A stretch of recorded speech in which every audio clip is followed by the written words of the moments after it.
Yes, we can hear you, Eric. You can go ahead. All right. So my name is Eric Limpacher. I'm the Assistant Group Leader of the Energy Systems Group at MIT Lincoln Laboratory. We're a Department of Defense research lab that also does work for Homeland Security and Department of Energy. We've been focusing on ways to increase energy resilience for the country, and we see microgrids as one of the key ways of doing that. We've been looking at ways to decrease the barriers to microgrid deployment, accelerate their deployment, and decrease their risk. And we developed this microgrid controller hardware loop demonstration platform as a way to go down that path and hopefully accelerate deployment of microgrids. Everything I'm about to say has been cleared for public release, so I'm looking forward to sharing this with you and getting your feedback. So we break power system test beds into these 5 categories. Anything that's a circle is simulation, anything that's a square is hardware. So on one end, you could do a pure simulation and say MATLAB Sim Power Systems. And on the opposite end of the spectrum, you could wait until the full system is built and do testing on that. And there are clearly challenges with both. With simulation, the validity of your models, the lack of having the actual device controller software is a challenge. But obviously, on the full system, while their tests are as realistic as they can be, you can't really test edge conditions without risking damage to your equipment. So there are a couple steps in between. We see power test beds as an option, where you say get a small generator or a small inverter and use the actual device controller as a microcontroller. But that's also fairly expensive. You can do power hardware in the loop, as was mentioned earlier, but that requires some fairly expensive equipment. You also risk damage to your power equipment.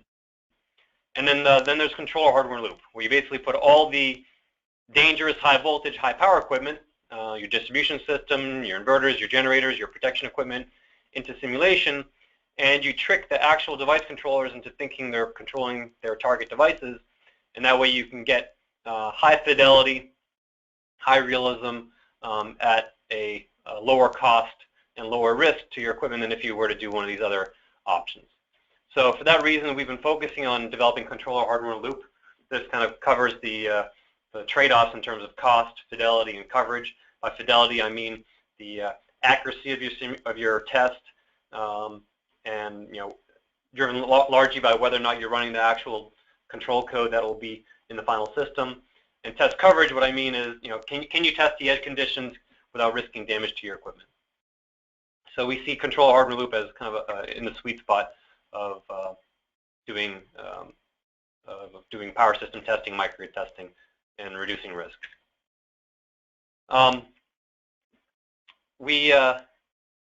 One feedback we've gotten from utilities is that this is fairly compelling because it allows you to do 3 things. It allows you to do your steady state analysis, allows you to do your dynamic and transient analysis, and it also allows you to take the controls behavior into account, which currently other tools that are traditionally used in power system or distribution system analysis can't do.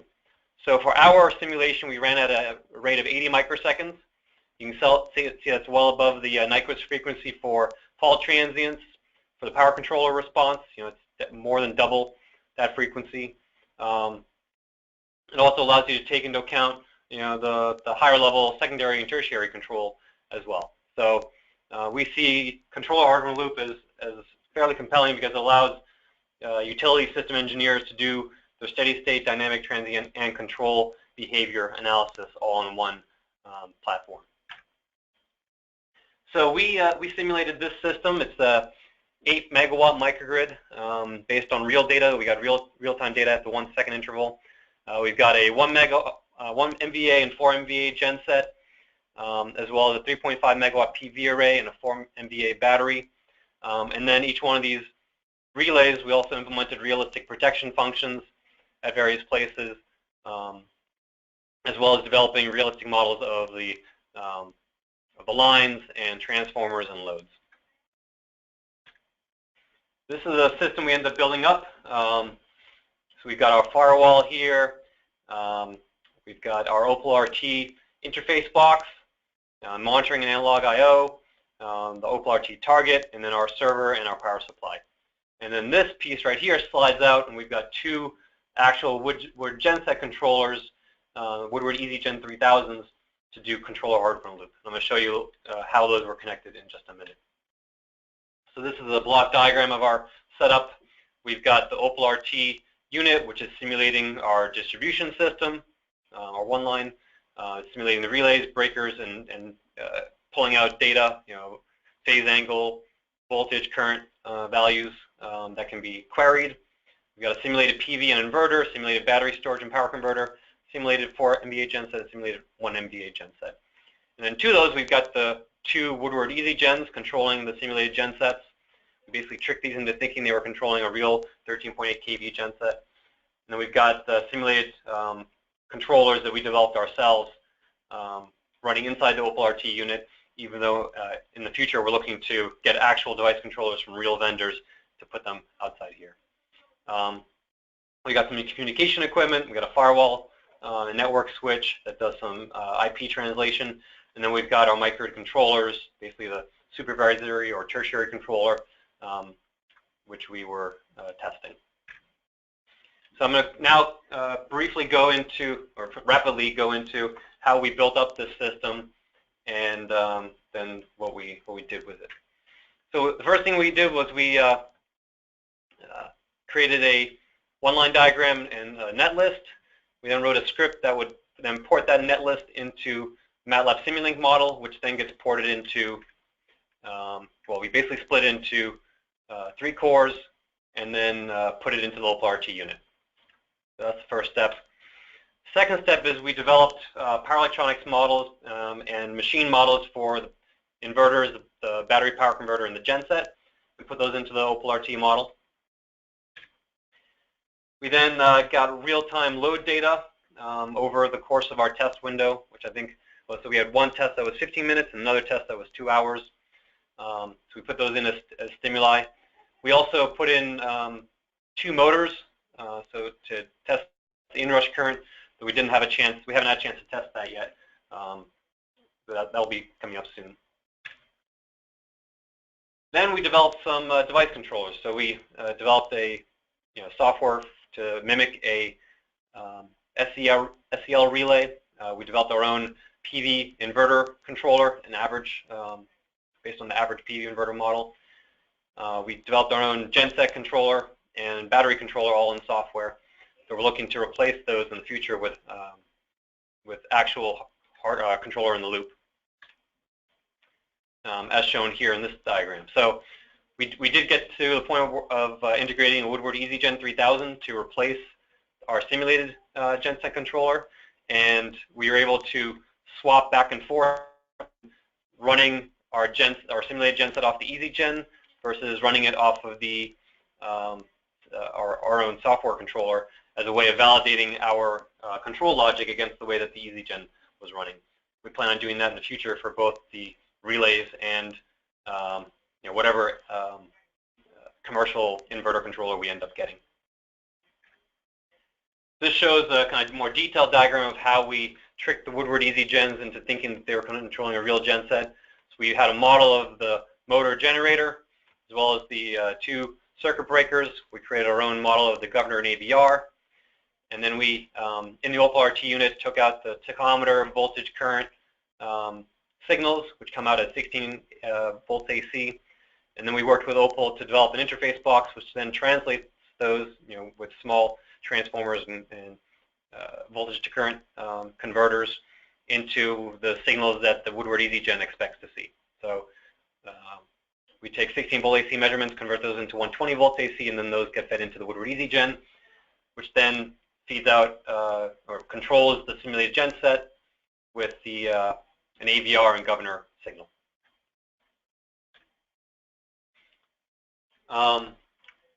So these are all the elements of our microcontroller hardware loop platform. We also added some irradiance variants to change the power output from the PV array, as well as a grid outage in the middle of our simulation. And then we integrated this system with a Schneider microgrid controller as well as an Eaton microgrid controller, and then ran both of those through a test sequence to evaluate their behavior. So we're looking to integrate our system with additional commercial microcontrollers. If there are any callers on the line who'd be interested in talking to us about that, please get in contact with me. We've gotten some fairly good feedback from both Schneider and Eaton, as well as some of their competitors, about the potential value of this platform for demonstrating new project ideas and also doing risk reduction testing for projects that have been approved. We also added some real-time visualization and data collection and post-processing in order to be able to, in the future, analyze results and be able to, in a hard way, with hard metrics, compare performance between microgrid controllers on our test bed. So on October 1st, a little bit over a month ago, we used this HIL platform as the centerpiece of the Massachusetts Microgrid Control Symposium, where we ran both the Schneider and Eaton microgrid controllers through a 15-minute test sequence, both on-grid and off-grid. We showed the controllers controlling power factor. We showed them going into islanding and shedding non-critical loads, controlling the gensets, PV, and battery, and maintaining the voltage profile while doing so. So our ultimate vision for the microcontroller platform has 4 elements. So first is a demonstration platform, which we've done. We demonstrated the capabilities of the Schneider and Eaton controllers and allowed side-by-side comparison of their performance. Our next goal is to have this be a commissioning platform. So identify an actual microgrid that's being deployed. We're currently working on 2 micro projects. One is in Boston, as well as one that we're deploying here at Lincoln Laboratory. With the idea is that before you put any steel in the ground, you can test out all the controls behavior. You can have your utility engineers, put various faults on the system and evaluate the behavior. You can do all the communications and controls integration. So basically get to the 80% or 90% completion on your project integration and system integration before any hardware is actually deployed into the field. And third vision is as a validation platform. So utilities, have their own interconnection requirements. We see IEEE P2030.8, which is the microgrid controller test standard on the horizon. Because of the high cost of building these sorts of test beds, we see controller hardware in a loop as a way to validate the performance of microcontrollers and device controllers against utility requirements and the 2030.8 standard without having to incur the large cost of building power equipment.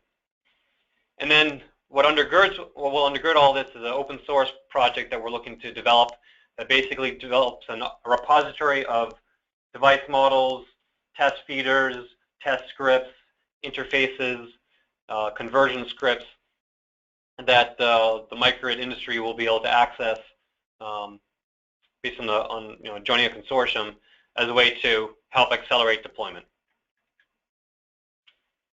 So this is kind of our vision for the eventual capabilities.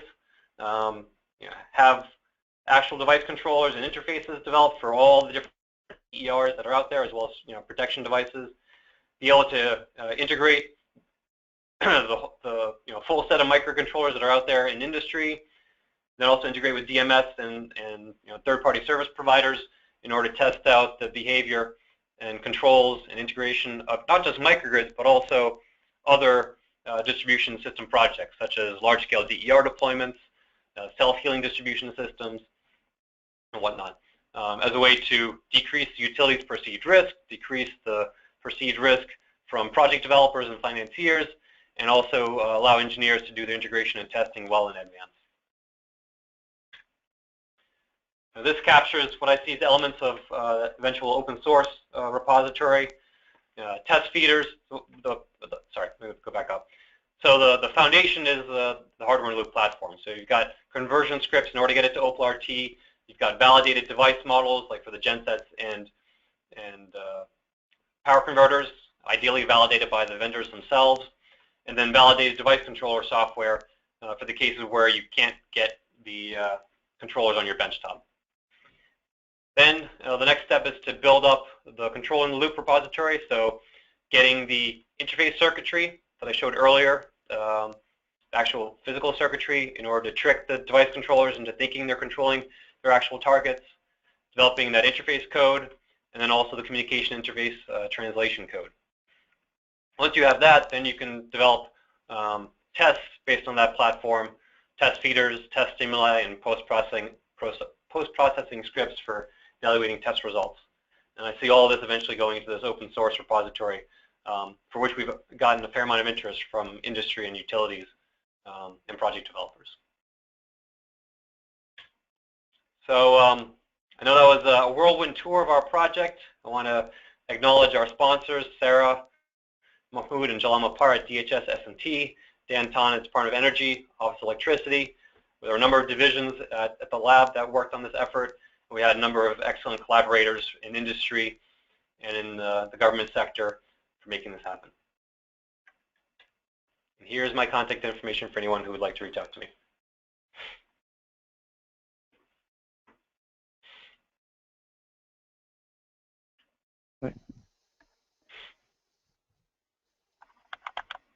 So thank you very much, Eric, for your collaboration, and please stay online for the until the end, where we'll have our questions session. So just before concluding this webinar, we have our second poll on which we would have to have your input on the following question. What do you consider the most challenging aspect of microgrid real-time simulation? Now, you can select only one in this case, so simulation of large AC systems with very short lines, accuracy of fast power electronics, integration of communication protocols, hardware in the loop as part of a more global testing environment, or other.